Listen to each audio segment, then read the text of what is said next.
How's it going, folks? We are The Answer, and you are tuned in to Hit the Floor.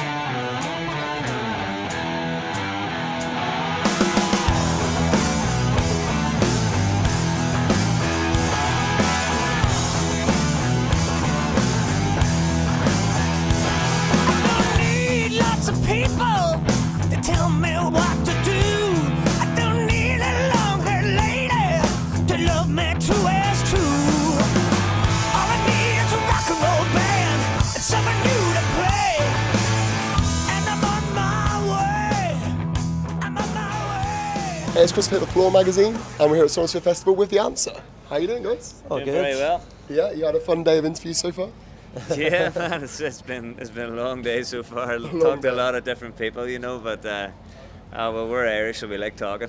That's all right. What's been your favourite subject to talk about? Has there been anything in particular besides the normal band chat? I mean, at this stage, it hasn't got old about talking about our new album just yet. You know, give it a couple of weeks, and I'm sure it'll wear a thing. But how many people have asked you the question, "What is the answer?" or "What is the question"? Actually, you're the first today. Am I actually? Yeah. Seriously? Normally we have about 100 a day, but yeah. Have you got like a set kind of answer you use for that now? If I told you, I'd have to kill you.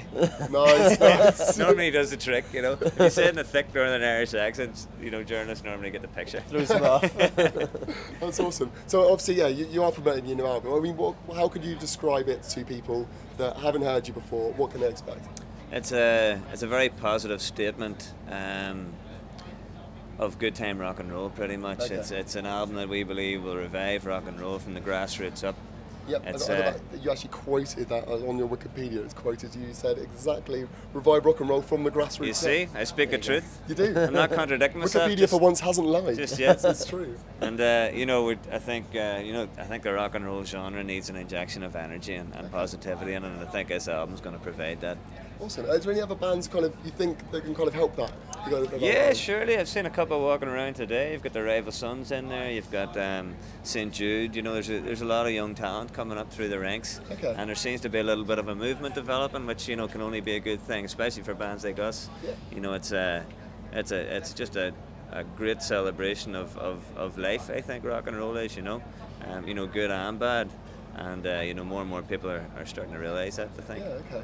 I mean, we had quite an interesting recording. Didn't you go to El Paso, was it, in Mexico? Yeah. And it was in a pecan orchard. Yeah. Yeah. I mean, do you think that affected how the actual recordings have come out? Did you get a bit of a Mexican feel in there in anywhere? Wearing sombreros? It definitely felt like we were in the middle of a Wild West movie. You know, you're out in the middle of the desert and you hear all these stories about, first of all, you know, very real and not so nice stories about Juarez, which was just literally a stone's throw over the fence from. We were right in the border of Juarez, the Mexican border. But then you hear all these stories about, you know, Pancho Villa and, you know, Billy the Kid travelling through, you know, like kind of historical about burying gold in the mountains that you can see in the horizon and all the rest, you know. And then you combine that with like the dude that owned the place, Tony, who like would take you out shooting guns in the middle of the orchard, you know, on a Saturday afternoon off. You've got yourself a very unique atmosphere going on there. Okay, so the rain has brought us inside. I'm guessing you didn't get this much rain over in Mexico then. It was going to ruin my hair, that rain, you know. Can't have that. No, we didn't get any rain in Mexico actually. Well, in El Paso, it was just, you know, it was a perfect place to record an album. And as I said earlier, it was, you know, it's like being in one of the films of Young Guns or something like that. You know, it was great. It was great. I mean, did you go out and look for any tumbleweeds moving along, or wear a cowboy hat and? It was a few. That was pretty much our life for a month in January. I mean, it was exactly like that, you know. We were out in the desert, and we were living on the ranch, you know.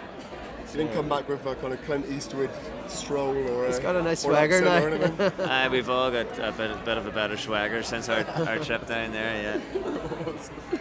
Okay, well, have you guys got any last messages you need to send out to anyone you want to thank, or any?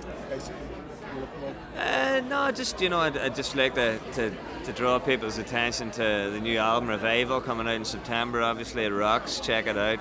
We're also giving away a song on our website called Piece by Piece right now, and we've recently released a a DVD called 412 Days of Rock and Roll. That was for AC/DC, was yeah, it? that documents, you know, the year and a half we spent with AC/DC and beyond. You know, it's a good watch as well. Guaranteed to put a smile on your face. So. Funny show. Check all that out. You'll be doing all right. Yeah, awesome. Well, thanks very much, guys. All right, Hope you have a dry day. Awesome.